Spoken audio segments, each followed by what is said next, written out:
El docente les propuso esta función de dos variables, seno de y por coseno de x por coseno de y les pide a identificar los puntos críticos y b que los clasifique. Además, les ayudó proporcionándoles una parte de la gráfica de la función en la que se puede observar que hay varios puntos máximos, varios puntos mínimos y varios puntos de silla. En realidad, existen infinitos de cada uno de estos puntos, y aunque no se indica la intención del profesor de hallar todos o solo algunos de ellos, he decidido que para que sea más interesante, hallar todos. Sería imposible enlistarlos a todos, por lo que usaré nuevas variables que nos permitirán generalizar estos puntos mediante una fórmula. Comencemos. Dado una función de varias variables f de x y, como por ejemplo, como la que se puede observar en la figura, esta función puede tener valores máximos, valores mínimos o puntos de silla. Para poder encontrar estos puntos críticos en la función, lo que vamos a hacer es derivar la función, obteniendo lo que conocemos como el gradiente de f de x y, para luego igualar esta función al vector 0, obteniéndose, con la comparación de componente a componente, un sistema de dos ecuaciones, uno para la coordenada x y otro para la coordenada y. Al momento de resolver este sistema, vamos a obtener el conjunto de pares ordenados, es decir, los valores x y como resultados del sistema que forman el punto y. Resumiendo, vamos a seguir un sistema de tres pasos. Primero, sacamos el gradiente de la función. Segundo, igualamos al vector 0. Y tercero, resolvemos el sistema de ecuaciones. Vamos a ello. En primer lugar, reescribiremos la función de tal manera que la derivada sea más sencilla. Si a la función original f de x y la multiplicamos por 2 y la dividimos por 2 y reagrupamos de tal manera que nos quede 2 por el seno de y y por el coseno de y, esto dentro del cociente se convertiría por una identidad trigonométrica en seno de 2y. Y reescribiéndola o reordenándola, podemos ver que la función f de x y va a ser igual a 1 medio el coseno de x por el seno de 2y. Y digo que la derivada en este caso va a ser mucho más sencilla porque tenemos el producto de dos funciones, mientras que en la función original teníamos el producto de tres funciones. Como segundo paso, tenemos que hallar el gradiente de esta función que hemos obtenido acá. ¿Sí? Recuerden que el gradiente es un vector cuya componente x es la derivada parcial de la función con respecto a x y la componente y es la derivada parcial con respecto a y.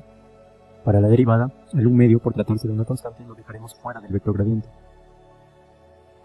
Ahora, en la derivada parcial con respecto a x, seno de 2y vendría a ser una constante, por lo cual la copiamos, y la derivada del coseno es menos seno de x. Por otro lado, la derivada parcial con respecto a y, el coseno de x vendría a ser una constante, por lo cual la copiamos, y la derivada del seno de 2y vendría a ser 2 multiplicada por el coseno de 2y. Hemos aplicado la regla de la cadena. Y introduciendo el 1 medio a cada una de las componentes del vector, vamos a obtener el siguiente gradiente de la función. El siguiente paso, hay que igualar al vector 0 y resolver el sistema de ecuaciones resultante, el cual lo tenemos aquí. Resolver este sistema es la razón por la que el ejercicio no es sencillo, ya que se trata de un sistema con ecuaciones trigonométricas y se debe tener en cuenta algunos aspectos. Resolver este sistema significa hallar un valor de x y un valor de y que haga que ambas ecuaciones se cumplan. Si partimos de la ecuación 1, esta sería cierta si, por ejemplo, el seno de x vale 0. Con esto, sin importar el valor de y que tendremos para la primera ecuación ya es cierta. Ahora, al haber tomado seno de x es igual a 0, es cierto que el coseno de x va a ser distinto de 0, de tal manera que para que la segunda ecuación sea cierta también, tiene que cumplirse que el coseno de 2y valga 0. De tal forma que llegamos a la conclusión que ambas ecuaciones van a ser ciertas siempre y cuando se cumpla que el seno de x vale 0 y el coseno de 2y valga 0. Usando el mismo razonamiento, podemos llegar a otra posibilidad, asumiendo que el seno de 2y en la primera ecuación valga 0 y por lo tanto el coseno de x en la segunda ecuación valga 0. Para que me entiendas, lo que estoy diciendo es que un punto crítico va a ser cuando el seno de x vale 0 y el coseno de 2y vale 0. Y otro punto crítico va a ocurrir cuando el seno de 2y vale 0 y el coseno de x vale 0. De modo que lo que tenemos que hallar es esta combinación de valores de x y de y que cumplen estas condiciones. Vamos a ver. El seno de x va a valer 0 siempre y cuando x sea un múltiplo de pi. Esto es, x puede valer 0, pi, 2pi, 3pi, en general mpi, donde m va a ser un entero. Asimismo, el coseno de x va a valer 0 siempre y cuando x sea pi medios más algún múltiplo de pi. Haciendo la suma respectiva, vamos a llegar a que x va a ser un múltiplo impar de pi medios. También toma en cuenta que para escribir los múltiplos de pi utilizamos variables diferentes. Ahora, el factor seno de 2y va a ser igual a 0 siempre y cuando el argumento del seno, es decir, 2y, sea un múltiplo de pi. Nuevamente utilizamos una nueva variable k para referirnos a la multiplicidad de pi. Despejamos y nos quedaría que y va a ser igual a un múltiplo de pi medios. De la misma manera, el coseno de 2y va a valer 0 siempre y cuando el argumento 2y sea pi medios más un nuevo múltiplo de pi. Para eso utilizamos la nueva variable t. Pasando a dividir el 2, llegamos a que y vendría a ser un múltiplo impar de pi cuartos. De modo que, retomando las combinaciones que mencioné anteriormente, un punto crítico vendría a ser cuando la x vale mpi y la y vale 2t más 1 pi cuartos. Vendría a ser uno de los puntos críticos.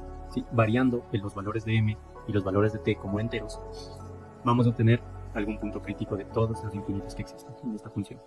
Asimismo, recuerden que la otra combinación les había dicho que era cuando el coseno de x vale 0, es decir, cuando x es un múltiplo impar de pi medios, junto con el valor de y un múltiplo de pi medios, que vendría a ser nuestro segundo punto crítico. De igual manera, variando n y variando k en los enteros, vamos a tener muchos puntos críticos. De esta forma hemos completado el literal A, donde nos pedía encontrar los puntos críticos de la función, donde m, t y n y k son números enteros, obteniendo una infinidad de puntos críticos, siendo ellos máximos, mínimos o puntos de silla. El siguiente paso es clasificarlos. ¿Qué forma tienen los mínimos? ¿Qué forma tienen los máximos? ¿Qué forma tienen los puntos de silla? Y para ello se usa la matriz de Siana, que consiste en un determinante donde sus entradas son la derivada segunda parcial con respecto a x dos veces, la derivada parcial con respecto a x y luego con respecto a y, la derivada parcial de y primero con respecto a y y luego con respecto a x, y la derivada segunda con respecto a y dos veces.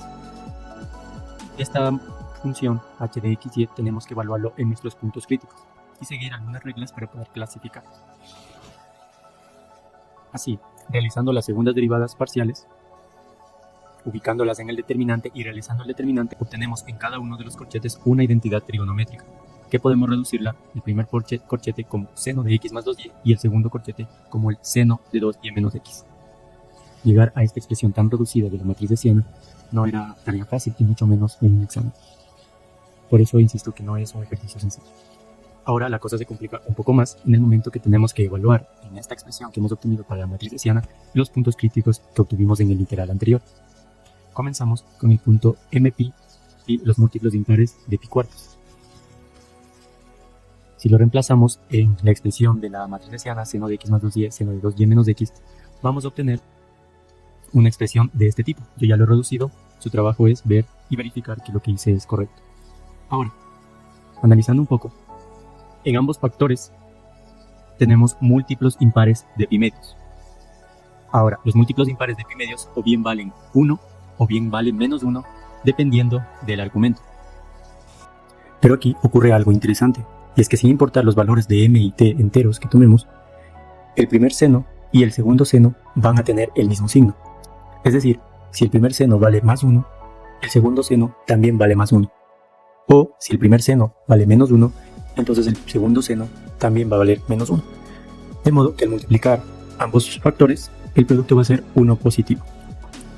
Por otro lado, si evaluamos la matriz de Siana, determinante de la matriz de Siana, que obtuvimos como h de x y en el segundo punto crítico, vamos a obtener este producto de dos funciones. Igualmente, revisar y verificar que ha llegado a un resultado correcto. Aquí va a ocurrir lo contrario, que sin importar los valores de n y k que tomemos, enteros, un seno va a tener un valor positivo, mientras que el otro va a tener un valor negativo. Igual ambos en valor absoluto igual a 1. Por tener factores con diferente signo, el producto de ellos va a resultar como menos 1. A partir del resultado negativo en la evaluación del segundo punto crítico en h, ya podemos determinar o clasificar a los puntos de la forma 2n más 1 pi medios k por pi medios como puntos de silla, para cualquiera valores de n y k. Por otro lado, para el punto crítico, al cual obtuvimos un número positivo, necesitamos evaluarlo en la derivada parcial segunda de la función. Ya habíamos realizado el cálculo de la derivada parcial segunda y verifique que tras evaluarlo, este punto crítico en cuestión, vamos a obtener este resultado de aquí. Asimismo, si hacemos un análisis de qué pasaría si es que el valor de t más m es par, qué pasaría si el valor de t más m es impar, vamos a llegar a la conclusión de que vale 1 menos 1 medio si t más m es par y vale 1 medio si t más m es impar. Realmente el valor de 1 medio no es importante, más bien lo que importa es su signo. De ahí clasificamos los puntos críticos. Como habíamos dicho, el punto crítico de la forma 2n más 1 pi medios k pi medios representa un punto de silla por haber dado un h negativo. Y con esto concluimos el ejercicio.